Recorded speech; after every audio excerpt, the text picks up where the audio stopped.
ولا الضالين آمين.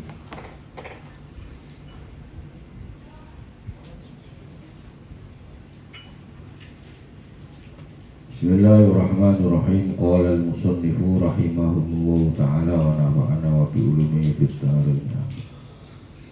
Kemarin kita sudah membahas tentang konsep rizki. Jadi sampean nggak perlu takut, rizki asal Anda mendekat kepada pemiliknya pasti rizkinya pasti ada. Maka semua hamba, kesimpulannya begini, semua hamba di dunia ini diizinkan oleh Allah Subhanahu wa Ta'ala untuk makan apa saja yang ada di alam semesta itu. Sampai silakan mau makan apa saja boleh. Sampai pokoknya di dunia ini makan apa saja boleh, ambil sebanyak-banyaknya boleh. Tetapi Anda harus nyari yang baik, yang sampean semua, kita semua diberi penghidupan oleh Allah, bisa Anda pergunakan untuk kebutuhan kita, untuk menjalankan ketaatan kita kepada Allah Subhanahu wa Ta'ala. Boleh semuanya. Hingga kita ini nanti pindah dari alam ini pindah ke alam yang lain. Alam yang lain adalah alam yang lebih mulia, yang berisikan kenikmatan-kenikmatan yang abadi, yang tiada tara. Maka negeri yang penuh kenikmatan itu ya, adalah akhirat atau surga. Maka itu luas, nanti luasnya lebih luas daripada langit, daripada bumi. Nah ini dipersiapkan untuk siapa? Untuk orang-orang hamba-hamba yang bertakwa. Jadi rizki semua hamba di dunia ini diizinkan oleh Allah untuk makan rizki yang baik. Silakan Anda mau nyari rizki yang baik, silakan, boleh. Nah Allah itu hanya melarang makan atau menggunakan sesuatu dari dunia ini yang bukan bagian darimu, yang bukan bagianmu itu tidak usah Anda makan, tidak usah Anda macam-macam. Sudah bukan bagiannya. Sebab segala sesuatu yang bukan bagian kita adalah milik, berarti milik orang lain. Itu haknya orang lain, bukan milik kita. Terus Anda, kenapa Anda harus bersusah-susah payah untuk mencarinya, untuk sudah itu jatahnya orang kok sampai kerja ya. Jadi kalau nek jatah iku gak kudu dikul, nek jatah iku mesti teko. Kalau jatah itu pasti diberi, jatah itu pasti diberi. Lah kok ada jatah kok sampean kejar, itu kan sampean kurang kerjaan. Jatah itu pasti diberi. Saya sering mencontohkan, sampean punya anak sekolah, tiap pagi minta bekal, minta sangu. Itu jatah setiap pagi. Tanpa diminta pun sampean kalau ingat pasti dikasih, pasti itu. Nah rezeki itu sudah jatah. Maka sampean ya biasa aja, pokoknya berjalan, bergerak semaksimal mungkin, sebisa mungkin gitu loh. Jadi yang punya orang itu sudah tidak usah diireni, ya orang yang punya ya alhamdulillah gitu loh. Kalau teman kita kaya ya alhamdulillah, karena kalau yang kaya teman kita itu pasti nggak jauh-jauh. Maksudnya itu ya pasti kita dapat gitu loh. Enggak, ini ada temennya kaya, temennya enak, malah diireni, aneh. Maka sampean itu sebanyak-banyak mungkin mendoakan saudara-saudara, teman-teman kita itu kaya. Karena apa? Nanti ujung-ujungnya kembalinya kepada Anda semua. Kalau sampean pas tidak punya rokok, yang teman punya rokok, alhamdulillah. kembalinya kepada diri kita sendiri. Lah kok ada temen nggak kaya kok malah itu loh gayanya aja Gus. Loh, nah itu temen sampean, nanti ujung-ujungnya sampeannya dapat rokoknya. Itu loh. Itu ya. Pokoknya yang jatahnya orang itu tidak perlu diireni. Tidak perlu Anda siriki, wong itu sudah jatah orang. Gitu loh. Jadi kenapa Anda harus mengejar bersusah payah memburunya, wong itu sudah jatah orang. Jatah kita itu sudah ada sendiri. Lah jatah itu pasti diberi. Jatah itu pasti diberi. Dan kemarin sudah dijelaskan, Allah itu nggak minta apa-apa, malah kita yang diberi. Gitu ya. Ini konsep rezeki ini. Sebelum kita naik ke level yang lebih tinggi, Anda harus selesai dulu nih urusan rezeki. Maksudnya apa? Ya biar kalau sampai nggak punya duit ya sumpek biasa. Orang nggak punya duit kok seneng itu kan aneh, berarti sampai makomnya sudah jadi wali kalau sampai nggak punya duit kok. Gitu loh. Kalau sampai nggak punya duit agak susah ya biasa, itu sudah biasa. Semuanya orang pasti merasakan itu. Ya, semua orang itu merasakan kalau pas nggak punya duit pusing, ya semuanya begitu. Jadi sampean ketika sampean pusing ya nggak aneh, ya biasa. Ya biasa. Nah kok sampean pas nggak punya duit kok seneng, lah berarti makom sampean sudah naik kelas. Sampean pas nggak punya duit seneng, alhamdulillah saya nggak punya duit. Kok seneng, nah berarti makommu sudah naik. Nah gitu loh. Makanya biasa tanya siapapun tanya, kalau nggak punya duit pasti rungsing. Ya. Siapapun itu, nah itu wajar, biasa. Nah, tapi yang penting pusingmu itu tidak membikin tidak melakukan hal-hal yang tidak baik. Itu aja, biasa pusing biasa. Makanya konsep rezeki ini pokoknya sudah dijatah oleh Allah Subhanahu wa Ta'ala. Nah sampean ketika diuji rezeki nggak punya rezeki lagi tipis, itu sampean kalau nggak mau belajar ya pasti begitu terus, maka as-su'ubatu la tatrukuka gitu ya. As-su'ubatu la tatrukuka hatta ta'allama minha. Kesulitan tidak akan meninggalkanmu hingga kamu belajar darinya. Jadi selama sampean dikasih ujian, dikasih ini kok begitu ya, kalau nggak mau belajar ya begitu terus. Ya begitu terus. Ya, makanya sampean kesulitan itu tidak akan pergi meninggalkanmu. Kesulitan apapun itu, keribuan itu nggak akan pergi, tidak akan pergi hingga kamu belajar dari kesulitan itu. Terus maksudnya gimana Gus, kesulitannya hilang? Enggak. Akhirnya Anda terbiasa dengan kesulitan. Kalau sudah kebiasa ya tatak biasa, tidak ada masalah. Gimana hari ini tidak punya duit? Waduh kasihan. Oh enggak kasihan, udah biasa kok kasihan.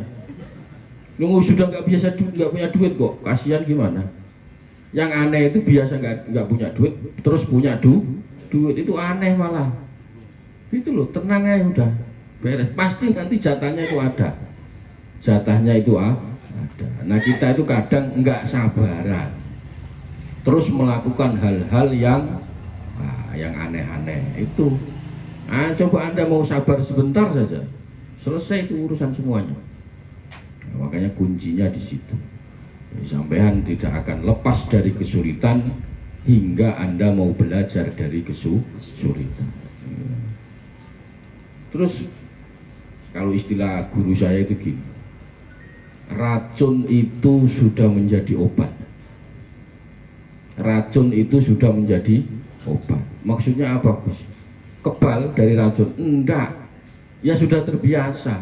Karena terbiasa.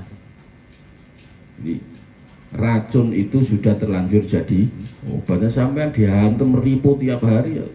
Lama-lama mentalnya kuat, biasa. Kebal.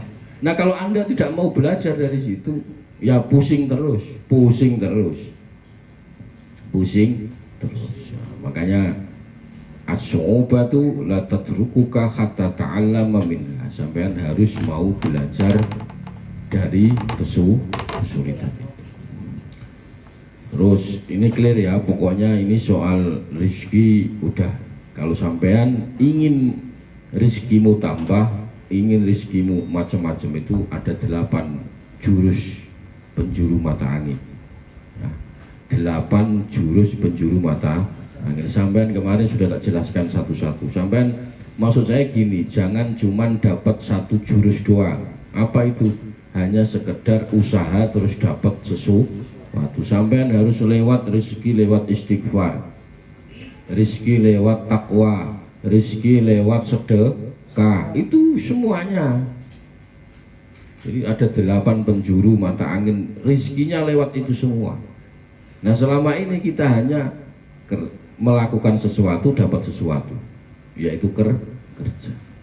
Maka lah itu padahal rezeki yang kelas amatir.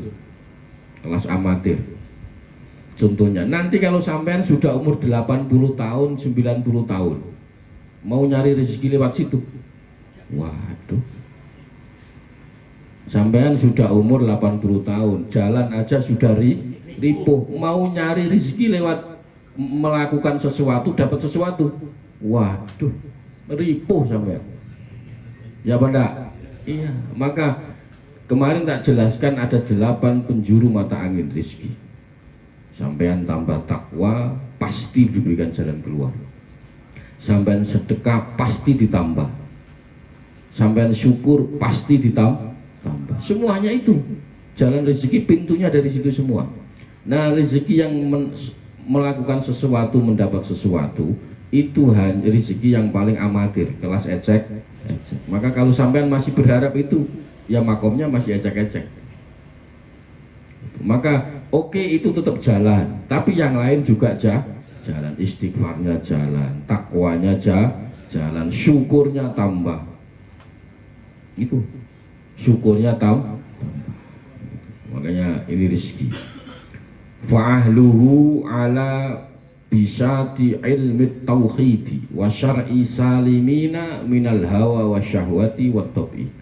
Fa'ahluhu mongko utawi ahli rezeki. Sampai kalau pengen tahu siapa orang yang ahli rezeki, ya, siapa orang yang ahli rezeki, fa'ahluhu mongko utawi ahli rezeki ala bisatil ilmi tauhidi, iku tetep ing atase gelarane ilmu tauhid, wa syar'i lan syara' salimina hale podo selamat kabeh minal hawa saking hawa nafsu, minal hawa wa syahwati saking hawa nafsu wa syahwati wa syahwat wa tabi lan watak.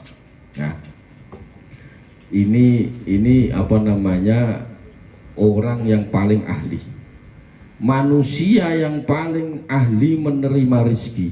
Saya ulangi lagi, manusia yang paling ahli menerima rezeki yang tidak disangka-sangka, rezeki yang tidak disangka-sangka, itu posisinya sudah mapan dalam ilmu tauhid dan syariat. Kok sampean pengen dapat rezeki yang nggak pernah disangka, itu posisi syariatmu mapan, posisi tauhidnya mapan. Tuh. Jadi syariatnya jalan, tauhidnya jalan. Itu posisi orang yang ahli dalam rezeki dan diberi keselamatan. Salimina minal hawa, dari apa, hawa nafsu, wasyahwati dan syahwat, wat tabi'i dan watak, karakter. Orang yang seperti ini enggak karakternya pasti baik, ya, pasti baik. Nah, gini ya, proses rezeki itu begini, proses rezeki. Sampai makanya kalau pas minta doa sama orang alim, orang soleh, orang wali atau apapun itu sebenarnya udah tahu rezekinya. Doanya itu hanya ya pantas-pantasan saja. Kalau doanya lama berarti ini rezekinya agak susah. Kalau doanya cepat, wah itu udah tahu. Jadi gini, rezeki itu prosesnya gini. Sebelum barang tadi datang kepada seseorang, ya, sebelum rezeki itu datang kepada seseorang, barang tadi nyampe di tangan ahli-ahli makrifat. Jadi sebelum rezeki itu Anda pegang, itu rezekimu itu sudah melewati proses, sudah di gudangnya ahli makrifat. Tapi mesti tahu dia, oh ini mau dapat rezeki, tahu dia, ya. Jadi rezekinya itu sudah kumpul jadi satu di gudang. Jadi sebelum rezeki sama malaikat siapa pembagi rezeki? Siapa? Mika. Sebelum dibagi itu rezekinya itu masuk gudang dulu, Pak. Nah, gudang itu yang tahu siapa? Iya, orang-orang yang ahli makrifat. Gudangnya nanti ini contohnya begini loh. Sampean punya perusahaan apa, tisu atau aqua. Itu sebelum nyampe ke sampean itu pasti distributor dulu. Paham nggak? Nah, sebelum disuplai kemana-mana itu pasti ada tempat satu. Nah, yang di situ itu wali-walinya Allah semua tahu. Oh, ini mau dikirim ke Cikampek sekian, mau tahu semua. Prosesnya tahu. Nah, maka kalau ada wali, sampai minta doa orang soleh, kok doanya lama, berarti rezekimu agak lama itu. Tapi kalau doanya Allah baik selesai, lah itu berarti cepat rezeki. Makanya jadi sebelum barang itu sampai ke tangan kita, barang itu jadi satu atau nyampe di tangan-tangannya orang-orang ahli ma'rifat dulu. Karena orang ahli ma'rifat itu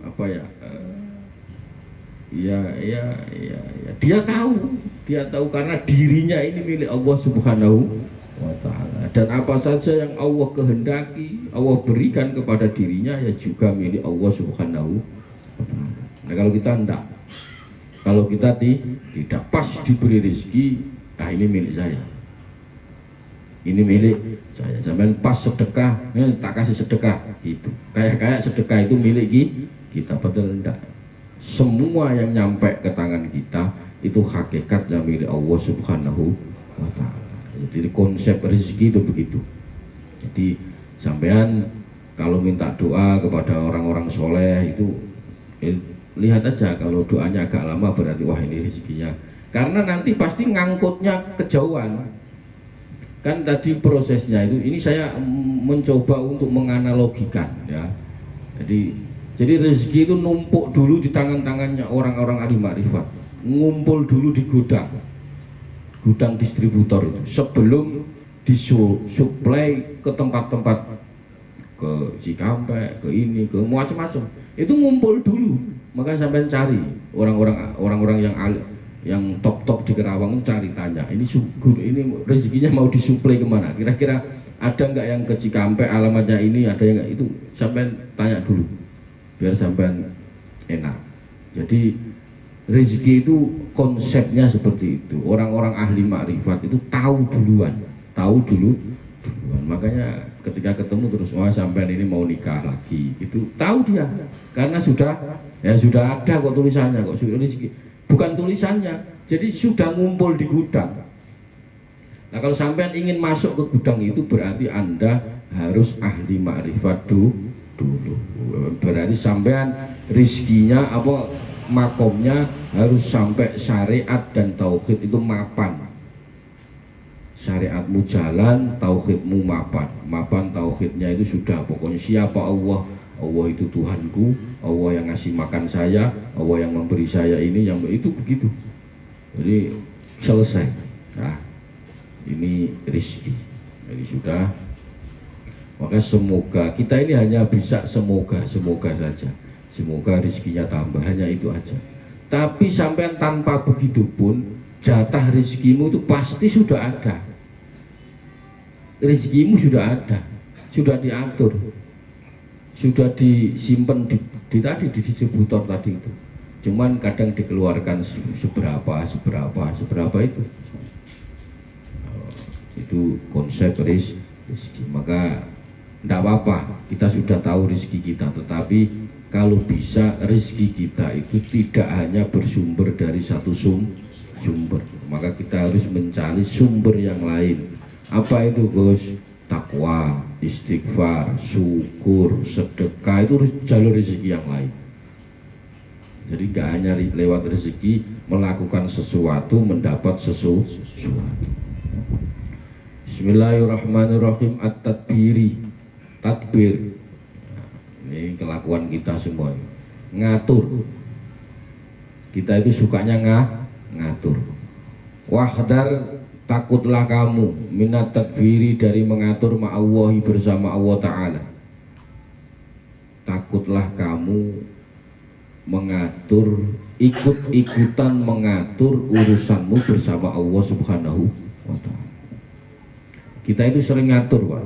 Maunya begini, gitu ya. Saya maunya ini, ngatur, diatur. Famisaluka al-mudabbir, mongko utawi contone wong sing ngatur ma'allahi, bersama Allah, ka'abdin, itu seperti orang arsalahu, kang ngatur sapa abud, ngatur sayyidu sapa sayyidi abud, ila baladin, marang negara, liyasna'a, supaya apa ya, membawa lahu kedue sira siaban ing pakaian. Nah, jadi sampeyan itu kalau ikut ngatur urusanmu bersama Allah itu diumpamakan seperti seorang abd, seorang hamba, seorang rakyat, ya, seorang budak yang diperintah oleh bosnya menuju satu tempat. Nah, menuju satu tempat tadi itu Anda disuruh membawa pakaian atau menjahit pakaian, menjadi, sampai disuruh jahit pakaian. Untuk siapa? Ya pasti untuk tuannya. Sampean tak suruh sampean ke Bandung menjahit pakaian buat saya. Wa yadkhu fadakhalahu abfadakhalal abdu tilkal baldat. Terus Anda nyampe Bandung, sudah sampai Bandung. Faqala, terus Anda berkata, aina askunu, saya tinggal di rumah siapa ya? Waman atazawwaju, siapa yang saya nikahi? Oke. Berarti sampean sudah melenceng jauh dari perintah saya. Sampean kan tak suruh ke Bandung untuk jahit pakaian. Oke. Lo kok sampean mikir, saya tinggal di mana ya? Saya mau nikah sama siapa ya? Duh, melenceng. Tugas sampean ke Bandung tuh jahitin baju saya. Oke. Lah kok di sana malah saya tinggal di mana? Nikah sama siapa? Lu kok fastagola, monggo ketungkul wasyarofalan nggonake hikmatuha opo sejone cita-citane lama maring barang hunalika opo aduh ya Allah, istigholihi amri nafsihi anil haqqi sayyidi. Aneh, sangat aneh sekali. Sampean tak suruh ke Bandung untuk jahit baju, lah kok malah sampean mikir saya tinggal di rumah siapa? Siapa yang nanti kira-kira saya nikahi? Loh kok malah tujuannya sampean yang sampean kedepankan itu loh, kok sampean tujuannya sampean. Kan sampean sudah tak suruh sampean ke Bandung jahitin baju saya, oke? Lah kok sampean malah saya tinggal di mana ya? Saya mau nikah sama siapa loh? Kok dari awal dari sini kan kepentingannya kepentingan saya, paham ya? Kamu kan tak suruh ke Bandung untuk menjahit pakaian. Lah kok nyampe Bandung kok malah kepentinganmu yang sampai dahulukan. Nikah sama siapa? Tinggal di rumah siapa? Kan aneh ini. Nah, berarti kita ini sudah melenceng. Paham nggak kira-kira ini? Paham ya? Nah, sampean ke Bandung itu tak suruh jahit pakaian. Sampai Bandung sampean malah mikir diri sampean. Saya tinggal di mana ya? Saya kawin sama siapa? Nah, gitu ya. Mestinya sampean di Bandung itu yang jahit pakaian kepentingan saya. Wong sampean sudah saya atur, sudah saya setting pergi ke Bandung jahitin. Mestinya ngikut. Nah, kita itu sama Allah sudah diatur begitu, Pak. Kamu lahir di Cikampek, tinggal di sini, lo kok sampean kayak ngatur dirimu sendiri. Paham nggak kira-kira ini? Nah, paham ya? Nah, sampean itu sudah direkam, sudah disetel, sudah di ini, nanti begini, nanti begini, nanti begini, nanti begini. Oke, tinggal menjalankan mestinya. Nah tapi kita enggak, malah sibuk ngurus urusan kita bersama Allah Subhanahu wa Ta'ala. Ya repot kalau gitu. Ya, gitu ya. Jadi ma'amara sayyidu bi hatta ta'ahu ilaihi. Sampean malah orang tadi atau sampean itu malah sibuk ngurusi keinginanmu sendiri, kepentingan pribadimu sendiri. Oh, gitu. Yes, jadi ya jalan salah ya. Wa atolalan nganggurake. Hatta da'ahu. Wa atola ma'amarahu sayyidu bihi hatta da'ahu ilaihi ya. Terus anda wa atola anda menganggurkan ma'amarahu, sampai tidak menghiraukan perintah bosmu tadi ya, hatta da'ahu sehingga ngundang Said ilahi maring. Jadi budak tadi tidak ngurusin kepentingan bosnya, malah ngurusin kepentingannya pribadi. Budak tadi tidak ngurusi apa yang jadi perintah tuannya. Hatta da'a ilahi, sehingga budak ini dipanggil tuannya, dipanggil, sini bos, sini bro, kan kamu tak suruh ke Bandung, ya betul, suruh apa? Suruh jahit baju. Lah kok kamu malah mikir kawin sama siapa? Loh, kira-kira begitu apa enggak kira-kira? Nah, gitu. Nah, terus fajaza'uhu min sayyidi an jazahu al-qati'ata wa wujudal apa itu?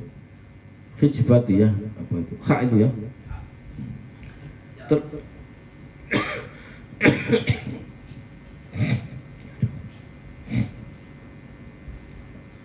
Aduh, ya Allah Gusti.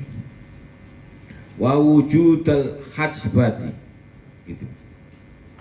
Terus mesti ya namanya bosnya pasti manggil, sini. Ndah, sini bro. Kamu tadi tak suruh apa? Kemarin kamu tak suruh apa? Suruh jahit baju bos. Lah kok kamu malah ngurusin kamu kawin sama siapa di sana? Bajunya sudah dijahit apa belum?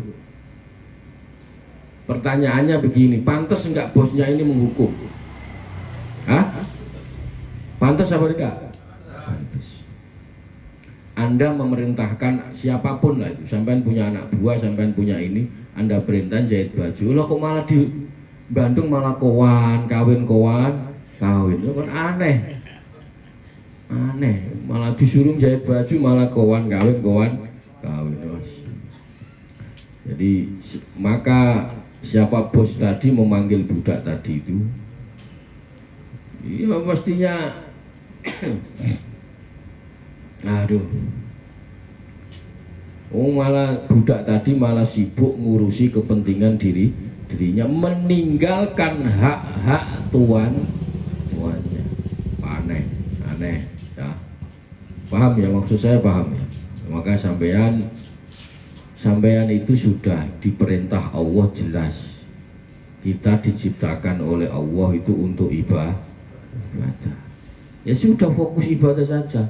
Kawin, nikah, punya anak, punya cucu, kerja itu sampingan.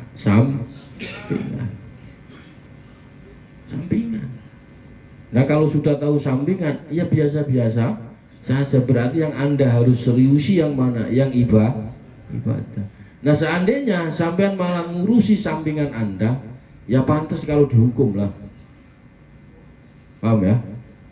Pantas. Sampean tidak menjalankan perintah kok.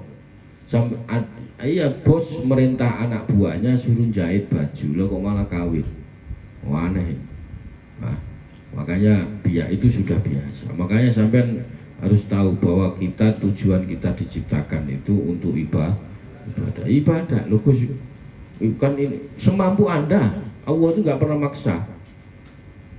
Semampu kita beribadah itu semampunya, asal tetap ibadah itu aja sudah.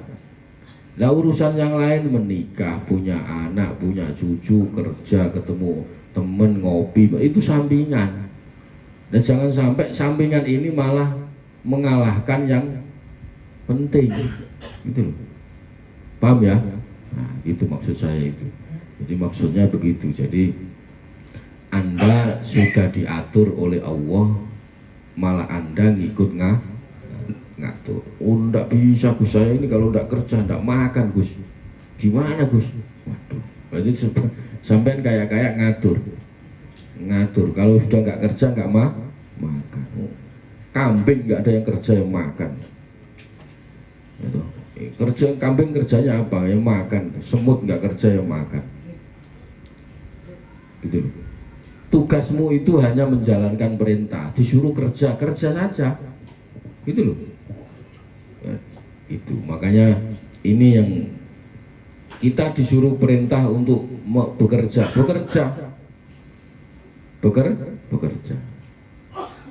Perintahnya Allah itu kita disuruh bekerja, berjuang, itu aja, gitu ya. Maka jangan sampai ini malah menghilangkan tugas awal kita. Kadzalika anta ayyuhal mu'minu akhrajaka al-haqqu ila hadhihi dar. Kadzalika iku koyok mengkono anta utawi sira ayyuhal mu'minun he wong mukmin akhrajaka wis ngetokaken ka ing sira al-haqqu sinten pangeran ira ila hadidar marang iki dunia wa amarokalan perintah Allah perintah Allah ka ing sira fiha ing dalem dar bi khidmatihi kelawan nglayani Allah wa qamalan jumenengi Allah laka maring sira bi wujudi tadbiri kelawan wujudi pengaturan. Kadzalika anta ayyuhal mu'minun, begitu juga kamu orang-orang yang mengaku iman. Ini bukan yang mengaku beriman. Dirimu yang mengaku beriman, Anda itu dikeluarkan, diciptakan di dunia ini supaya apa? Tujuannya apa? Mengabdi, menghamba, berkhidmah, melayani ibadah kepada Allah Subhanahu wa ta'ala. Dan urusanmu sudah diatur oleh Allah Subhanahu wa ta'ala. Nah, ini termasuk nikmat Allah yang diberikan kepadamu. Gimana sih? Sudah diatur kok sampean mau ngatur sendiri tuh. Sampean itu sudah diatur, disetting sudah.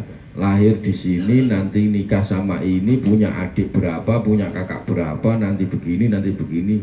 Nanti ini nikah yang pertama bisa kawin lagi, nikah yang kedua, nikah ini disetting. Oh, ini istrinya banyak ini. Itu semua sudah ketemu semua settingannya.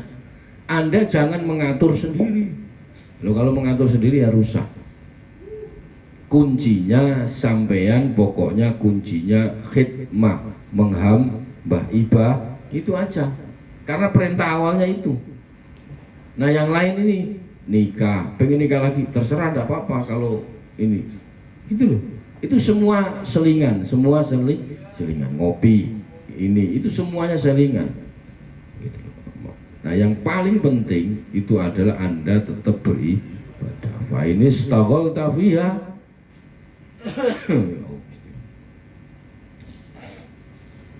fiha bitadbiri nafsika. Fa ini staghalta mongko nyibukaken sira fiha ing dalem dar bitadbiri nafsika kelawan ngatur awak dhewe. Awak kita itu sudah diatur di rumah, sudah diatur. Kamu masuk sekolah jam sekian. Loh, kok malah ikut ngatur sendiri. Masuk sekolah jam 9, jam 10, pulang jam 12. Ini ikut ngatur sendiri. Ya pasti besok dipanggil sama BP. Kamu pulang kemarin mestinya jam 12 pulang, kok jam 11 sudah pulang. Jadi jika di dunia ini Anda sibuk mengatur urusanmu sendiri dan meninggalkan hak-haknya Allah, maka kamu sudah belok dari jalan petunjuk. Jelas itu. Jadi fa in istaghalta fiha bitadbiri nafsika an haqqi sayyidika gitu ya. Faqad adalta an sabilil huda. Anda sudah membelok jalan petunjuk. Wasalakta masalikar rod, jadi wasalikar roda gitu ya.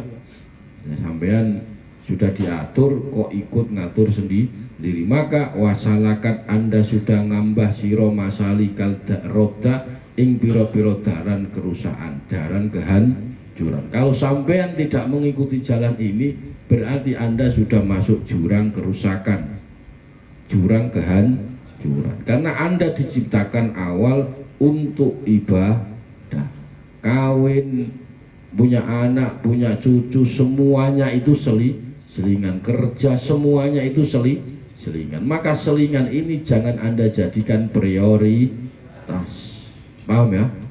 Nah, tuh, jadi sampean tetap kuncinya, Gus, namanya orang pengen punya rezeki, kan tadi sudah dikasih tahu rezeki itu jalannya ada 8, terserah sampean milih yang mana. Nah, karena kita makomnya makom standar ya, yang standar ini jangan Anda tinggal. Apa itu yang standar? Yang standar apa? Kita tetap bekerja, melakukan sesuatu, mendapat sesuatu, tetapi jangan abaikan jalan rezeki yang lain. Lewat istighfar, lewat syukur, lewat sedekah, lewat takwa, itu jangan Anda inikan, Anda tinggal. Ini takbir. Maka sampean ini mengatur, jangan ikut campur urusan Tuhan. Maka daunnya kalau di hikam itu bahasanya ya Gusti, arikh nafsaka. Kalau bahasa hikam itu begitu, arikh nafsaka min tadbiri qawma bihi. Terus ghairuka angka la takum bihi li nafsika. Istirahatkan, enakkan pikiranmu dari kesibukan mengatur dirimu dari apa yang telah diatur oleh Allah Subhanahu wa Ta'ala, oleh apa yang sudah dijamin oleh Allah Subhanahu wa Ta'ala. Tak perlu Anda ikut sibuk untuk memikirkannya. Kan aneh, enaknya jadi anak itu, anak kecil tahu enggak? Anak kecil itu sudah dipikirkan bapaknya, sudah tenang aja, sudah, dia nggak mikir. Pokoknya tahu dia jamnya main-main, jamnya minta duit, gitu loh. Nah, kita ini tidak sok-sokan. Sudah dipikirkan kok ikut Maka yang penting itu Anda tetap, yang kunci pertama, tujuan kita diciptakan itu adalah ibadah. Maka sampai nggak bisa meninggal ini harus ini. Kan saya sering katakan, apa di Anda syariatnya mapan, tauhidnya mapan, itu urusan rezeki itu pasti, nggak mungkin tidak, itu sudah pasti, asal itunya mapan. Nah, takbir yang tidak dibarengi dengan tauhid itu penyerahan kepada Allah Subhanahu wa Ta'ala, itu kalau itu bahaya. Jadi sampean mengatur nih, saya punya planning 5 tahun ke depan begini. Nah, itu boleh, nggak apa-apa, asal nanti ujungnya ada tauhid itu menyerahkan semua urusan kepada. Tapi Anda punya planning boleh, saya pokoknya umur 2 sekarang ini kerja, ini umur 29, 23 kawin, itu boleh, nggak apa-apa. Tapi kok meleset, ya nasibnya belum, itu loh.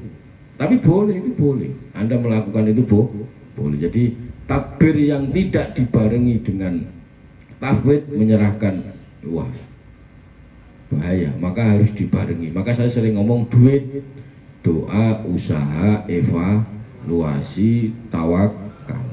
Sampai tetap berdoa. Setelah berdoa apa? Berusaha. Setelah berusaha Anda evaluasi, introspeksi, muhasabah. Lah setelah Anda melakukan doa, usaha, muhasabah atau evaluasi, semua hasilnya itu serahkan, tawakal kepada Allah Subhanahu wa Ta'ala. Kunci orang hidup harus punya duit. Karena faktanya tidak punya duit, tambah itu.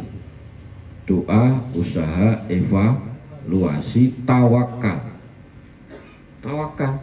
Jadi Anda berdoa dulu nih sebelum menjalankan sesuatu. Ini sudah tak bolak-balik, tak ulang-ulang ya. Jadi seumpama sampean mau kerja, mau sholat, mau apapun, itu doa dulu. Doa, ya Rob, sholat ini aku persembahkan untukmu. Nggak usah harus bahasa Indonesia, nggak usah harus bahasa Arab, bahasa di batin aja di hati. Terus sampean Allahu Akbar. Doa, sholat ini aku persembahkan hanya untukmu, toktil sudah. Itu doa. Itu, semoga engkau menerima doa. Itu kepanjangan. Yang penting Anda batin begitu aja.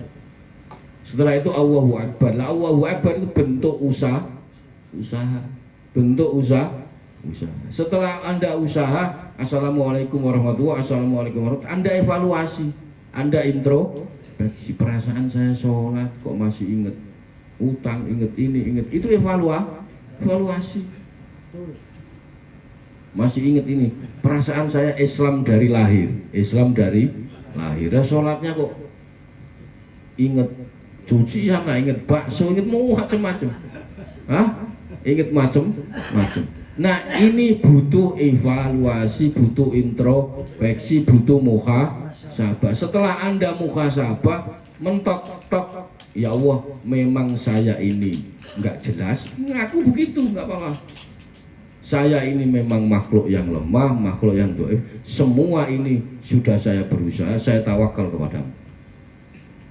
Nah itu hidup itu begitu terus. Nanti Anda doa lagi, usaha lagi, introspeksi atau evaluasi lagi, tawakal lagi. Itu bukan hanya urusan dunia, bukan hanya urusan materi.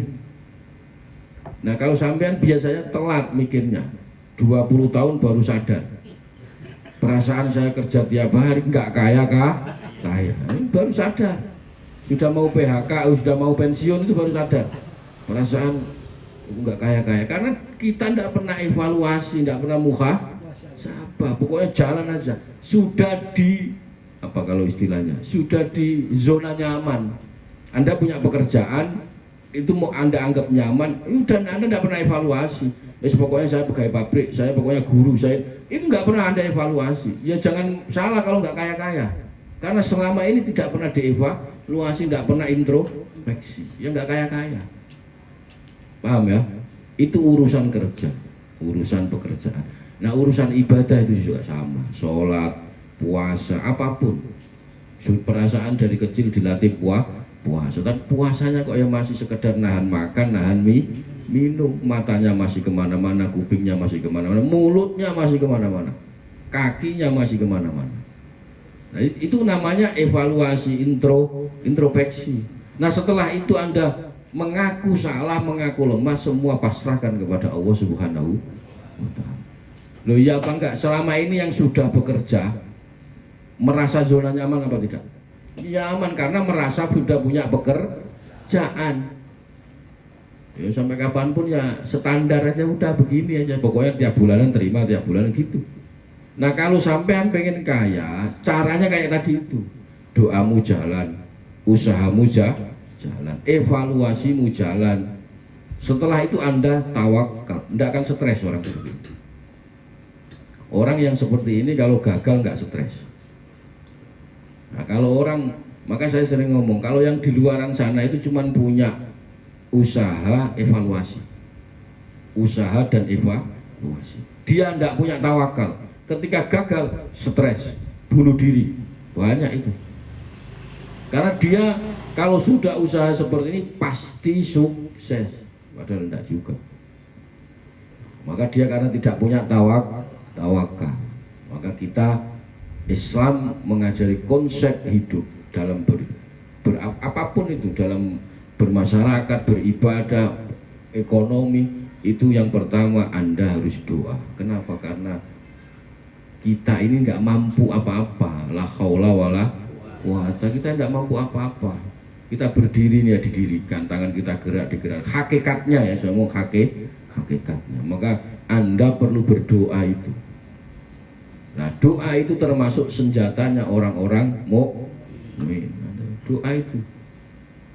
Pokoknya Anda doa aja sudah, urusan nanti belakangan. Nah tapi kalau sudah doa ya Anda usaha Pak, ya jalan. Mau pengen kaya modal doa itu gimana? Ini konsep yang benar ya, saya ngomong konsep yang benar, yang umum, yang umum. Anda berdoa, setelah berdoa, yang Anda doakan itu apa? Pengen kaya, ya berarti Anda harus menempuh jalan untuk kaya. Apa Gus? Kerja. Enggak kok pengen kaya Gus, terus beli tuyul yang second Gus, enggak ada. Beli tuyul yang second. Gitu ya. Jadi konsepnya begitu, Anda kerja. Lah setelah Anda bekerja, Anda evaluasi. Anda bisnis modal 10 juta. Mestinya 10 juta ini untungnya 2 juta. Kok sampean cek kok cuman untung 1 juta? Ini yang 1 juta kemana? Itu kalau nggak ada evaluasi nggak ketemu kita. Paham ya? Nah, maka sampean latihan. Pokoknya mau menjalankan sesuatu apapun itu berdoa. Mau kerja lah, mau sholat lah, mau termasuk mau ya mau tidur itu loh, penting itu doa. Karena orang yang paling apes itu tidur. Mau dibunuh orang nggak tahu, mau diracun nggak tahu, mau dia nggak tahu. Kalau masih belum tidur dia bisa lari. Maka semuanya itu butuh doa. Karena doa itu hakikatnya bukan kita minta. Saya ulangi lagi. Hakikat doa itu bukan Anda meminta terus dikasih, bukan.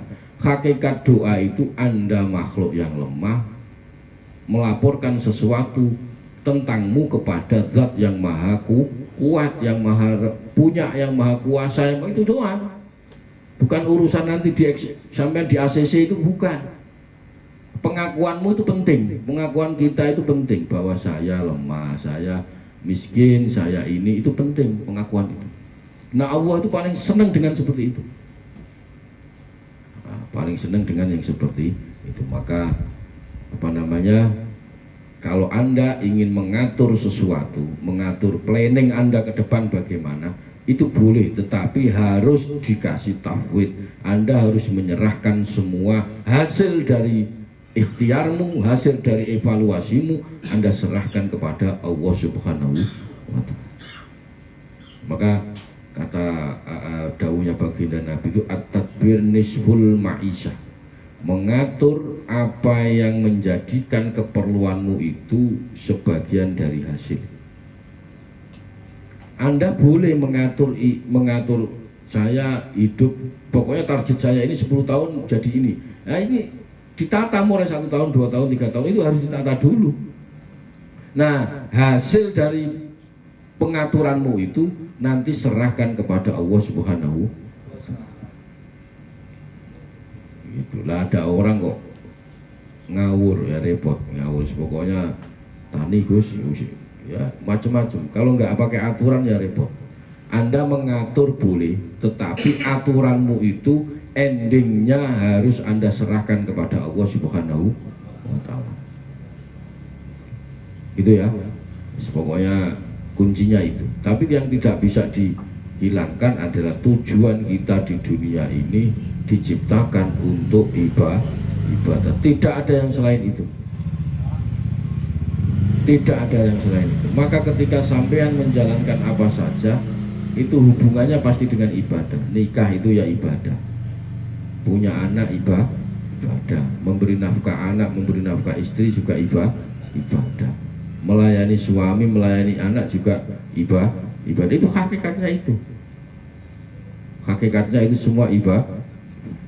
Maka kuncinya di ibadah. Kalau sampai ibadahnya jelas, apalagi sudah naik tingkat jadi hamba, jadi ubudiyah, jadi bukan ibadah tapi ubudiyah, menghamba. Menghamba itu kalau diperintah nggak banyak tanya. Kalau kita kan diperintah itu kadang banyak nanya, buat apa, ngapain, kemana gitu. Tapi kalau sudah ubudiyah, sudah menghamba itu nggak pakai tanya. Maka makomnya iman-imannya Nabi, para nabinya Allah itu, imannya itu nggak banyak nanya.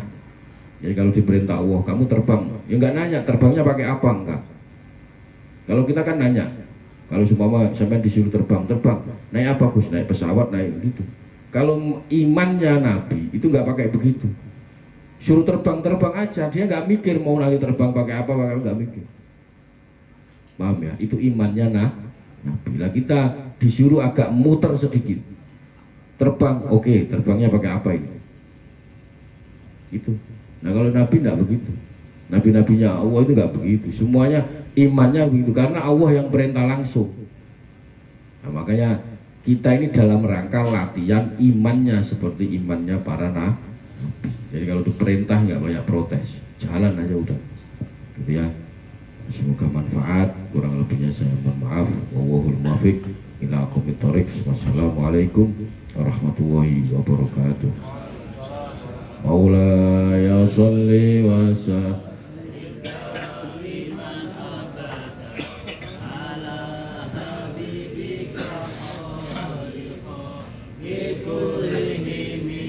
wal habibul ladzi turja syafa'atuhu likulli